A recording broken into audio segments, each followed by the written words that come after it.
in America. Time right now is 27 minutes before the top of the hour. Here's what's going on in the world of hip-hop, man. Shout out to the people out there doing big things like Polo G. You know, he launched the AAU Basketball team in Chicago to keep youth out of trouble. Yes. You know what they say? An idle mind is a devil's workshop. Amen to that. So you got to give people something to do, man. So shout out to him for doing that, man. He said, I'd probably, he said at the end of the day, there's like a lot of hip-hop artists who, like, thrive on the communities but don't give back to it. So, he said basketball saved him out of a lot of trouble, when he was growing up. So he definitely wanted to put that energy back into the cities. And it's crazy, like, what these schools and what these programs will cut out and not allow to, like, thrive and, like, the things that money goes to. Right. They'll build a whole new stadium, on you and not really do things that, like, help supplement the community and give the community stuff to do. True. So big shout out to him for doing that, man. Moving on to other hip-hop news. Conor McGregor, he was recently asked if he would fight somebody in the future, who would it be? And he said he would like to fight 50 Cent. Oh, God, why? Not in the boxing ring either. He wants to fight him in an actual octagon. Why? Because, 50 Cent was making those memes, like, during the time him and Floyd Mayweather was getting ready to fight. Oh, God. And he didn't really take too kindly to that. I would tell 50 Cent to not take that fight. Yeah, 50 ain't no fighter. Like, no, he used to box. Yeah, but not on that level. But I think he was he professional level? I think he was like a Golden Gloves guy, but still. He probably ain't did it in a long time, I'm sure. Yeah, that cardio different when you cross the threshold of 30-something. Yeah, you don't want to do that. Yeah. So I would probably, keep it meme, keep it digital, if you know what I'm saying. But I would pay money to see that, though. Of course. It's a train wreck. Well, let's just say if you could put 50 Cent against somebody who's, like, within his, like, skill set or field of, like, what we do, who would you like to see 50 Cent fight? Oh, man. Because Ja Rule wouldn't be fun because there's, like, a size difference. Ja Rule's too small. The game. 50 game would be That's a good one. I put my money on Game, though. Yeah, because he'd be hiking. I think Game got that a little bit of that crazy dude strength. Yeah, like the more you hit him, the stronger he get. Yeah, I think he could take a lot of punishment. I totally agree with you on that right there. Moving on, another hip hop news. It is sad to report that, if you haven't heard already, that comedian, actor, all around good dude John Witherspoon has passed away. He's given us so many quotables. Don't nobody go in the bathroom for about 45 minutes. Somebody open the window.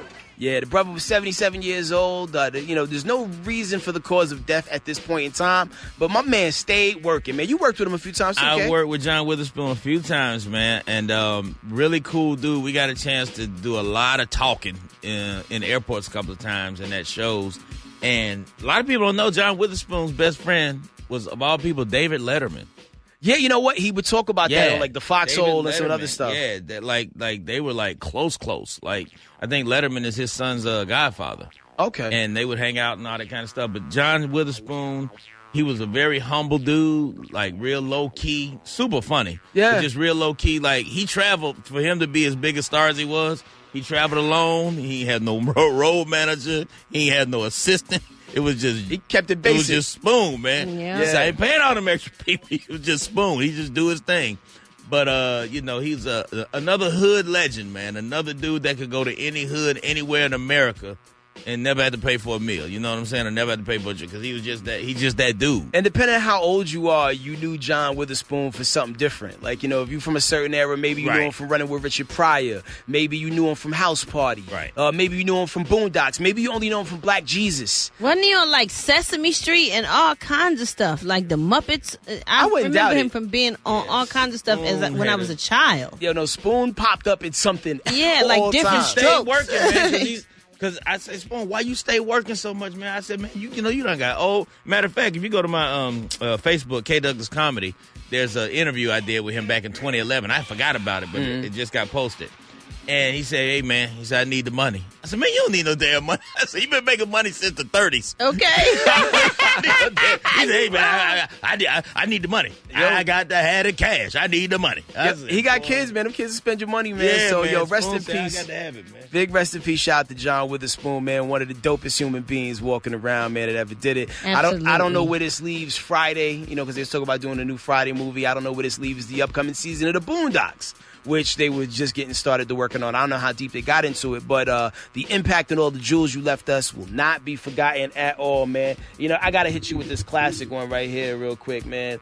I think the most important thing he said, from all the things he made us laugh, was this right here. What's that for? Protection. Protection? Protection from who? I got to walk Smokey down to his house. Oh, man. Your mother and I never would have moved in this neighborhood if we had known you need a gun to walk down the damn street. You kids today are nothing but punks. Sissified. So quick to pick up a gun. You're scared to take an ass whipping. This is what makes you a man. When I was growing up, this was all the protection we needed. You win some, you lose some. But you live to fight another day.